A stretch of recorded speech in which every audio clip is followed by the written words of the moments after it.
po na stranded po kami dito sa may shortcut ng sa Magallanes, palabasan na ng Twin Lake or Magallanes. Kaso ganito, inabutan kami ng ulan. Dun sa isang ganyan ginagawa, naka-survive kami, pero nakakatakot talaga.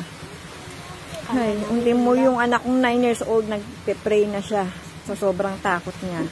Yung pala, meron pang isa dito. Hindi naman alam na may dalawa pala to. Ayun, merong isang owner doon, hindi na talaga siya makapanik. Ayun, buti, may isang rider, tinawagin niya yung mga rider. Ayan, sana makatulong.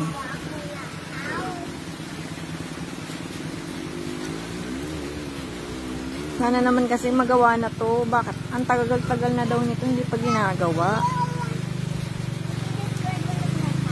Biglang ulan eh. Kanina kasi walang ulan eh. Biglang ulan na nandiyan ka na sa gitna, napasubo ka na, hindi ka na maka-atras. Delikado kasi, may part na bangin talaga. Pag umatras, napatras ka, magsa ka talaga sa bangin. Mataas-taas din yun.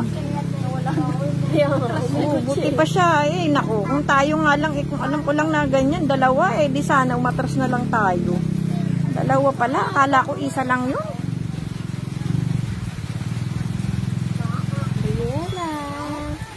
Anong gagawin nila? Hinila nila? Hinihila nila? Hinali nila, tapos hinila. Hinila nila? Hila. Kaya ba hilahin yun?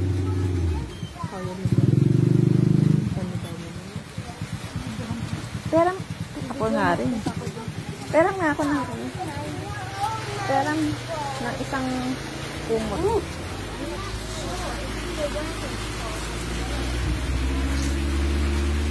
Perang na isang yung basa, yung rag. Yung rag. Perang ba niya mo?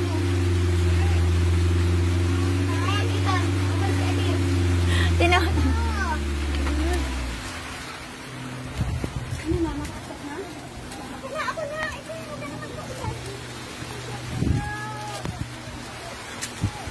Diyan ka na lang.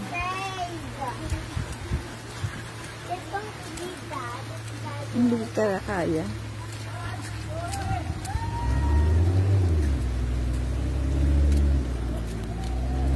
Yan po ang mga rider.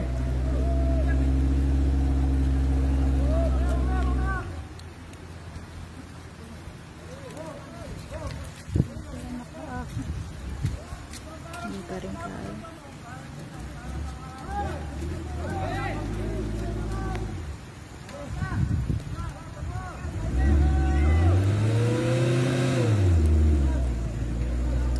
Jesus name, Lord, tulungan niyo na po sila para makuwi na rin po kami.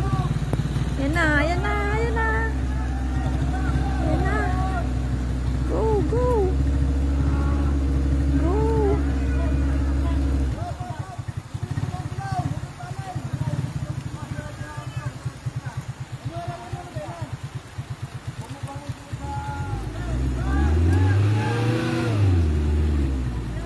Yun.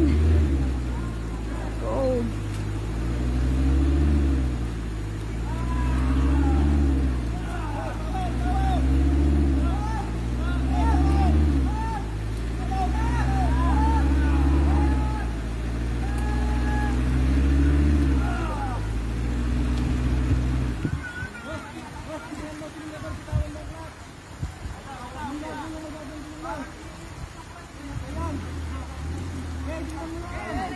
Baka masagasaan naman sila pag bigla niyang ginasolinahan.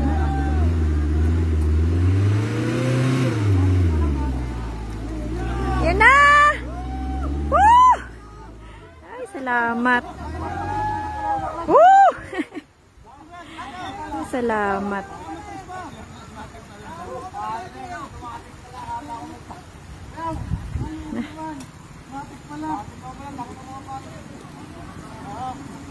Kami naman, kami naman. Kami naman. Hindi ko alam. Tayo naman pa. Bako. Bako ang hihila sa atin.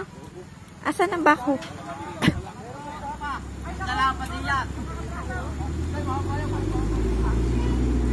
Ay na. Baka naman umatras ka pa.